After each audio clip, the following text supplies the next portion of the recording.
sempre 26 punti, Coulthard.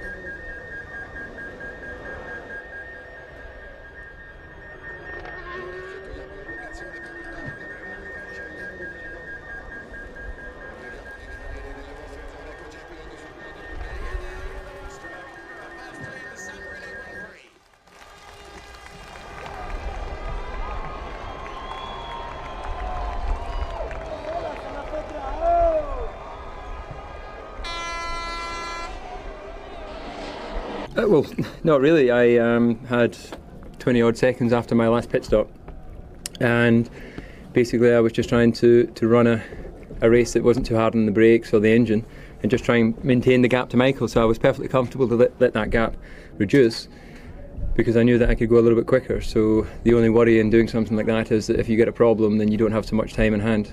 The trophy presented to him by Mr. C. Galazzi, Minister of Finance of San Marino.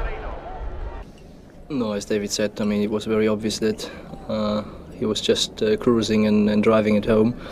I was pushing, but you never know. I mean, I don't want to give anything away until the checkered flag falls down, and that's what I did. But there wasn't anything to do.